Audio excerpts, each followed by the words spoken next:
In this next step, we're going to go ahead and show you how to gain access to the electronics in case you need to replace any of the switch, LED driver, or the lights. And we're going to begin with removing the filters, which have already been removed. And after that, we're going to go ahead and remove the side panels, which is on this unit, it's 1 and then 2 on the other side. They're all being held in by 4 screws, so it's going to be 2 to each side. They're located here and here. Same goes for the other side, top and bottom.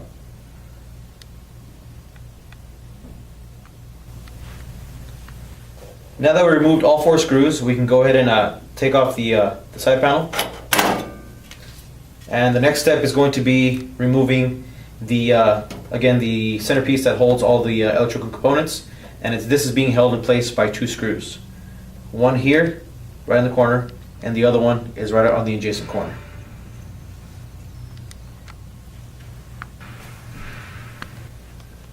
Now that both screws have been removed, we can go ahead and gain access to the control panel. And be sure when you're doing this to have one hand on this, as this may drop down when it's installed. So go ahead and make sure that you have a nice grip on it. Slide it down. Now you have access to the control panels. In this part, we're going to be showing you how to remove the control switch for the RA-77. And as you can see, we've already removed the zip tie or the twist tie, or whichever you may have. So now the wires are all open, and as you can see here, we have 3 connections. The only ones we're going to be worrying about today is the ones that are coming off the control switch. The capacitor, we're not dealing with that right now, so we're actually going to be dealing with these.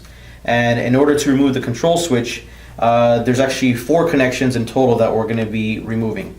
It's going to be 1, 2, ground wire, and the connection going into the LED driver, making that 4. Okay, so let's go ahead and start removing all 4 connections. We'll start with 4 right here. The third one is connected. Next, we're going to go ahead and remove this ground wire, but let's go ahead and remove this one so it's much easier to move since we don't need any tools. Go ahead and unplug that. That's out. Next, we're going to go ahead and remove the ground wire. Now that the screw's been removed, our last piece has been taken off, the ground wire.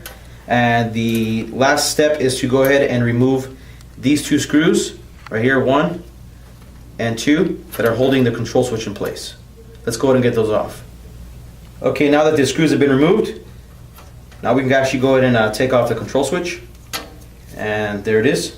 And replacing the control switch, just go ahead and follow these steps in reverse to return all parts to their appropriate location.